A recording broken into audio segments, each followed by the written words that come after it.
Traffic separation schemes, or TSS, are essential for maintaining order in busy waterways. Imagine a bustling highway, but instead of cars, we have vessels of all shapes and sizes. TSS helps to organize this traffic, ensuring that ships can navigate safely and efficiently. So, what exactly is a traffic separation scheme? Essentially, it's a designated area in the water where vessels are guided to follow specific lanes, much like lanes on a road. These lanes are designed to keep opposing traffic apart, reducing the risk of collisions. The International Maritime Organization, or IMO, establishes these schemes based on traffic patterns, ensuring that they cater to the needs of busy shipping routes. Navigating a TSS comes with its own set of rules. First and foremost, vessels must adhere to the designated lanes. This means staying within the traffic lanes and avoiding the separation zone in the middle. Think of it as a no man's land. Crossing it can lead to dangerous encounters with oncoming traffic. Additionally, vessels should always keep a lookout for other ships and be prepared to take evasive action if necessary. Remember, the key to safe navigation is vigilance.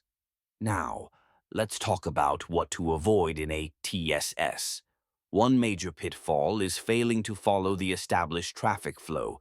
If you're traveling against the designated direction, you're not just putting yourself at risk, you're endangering others as well. Also, avoid making sudden maneuvers or changes in speed without proper signaling.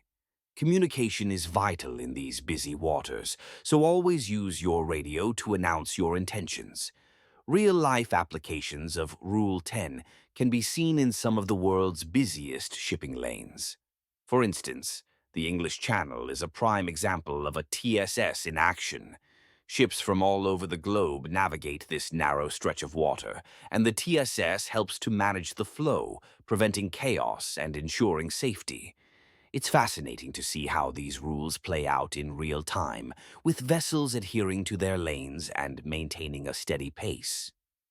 Best practices for navigating a TSS include planning your route ahead of time. Familiarize yourself with the TSS layout before you set sail. This knowledge will help you anticipate traffic patterns and make informed decisions. Additionally, always keep your radar and AIS systems operational. These tools provide critical information about nearby vessels, helping you to maintain a safe distance and avoid potential collisions. In conclusion, following the lanes and maintaining order in a traffic separation scheme is not just a guideline, it's a necessity for safe maritime navigation. By understanding and respecting these rules, we contribute to a safer environment for everyone on the water. Safe travels.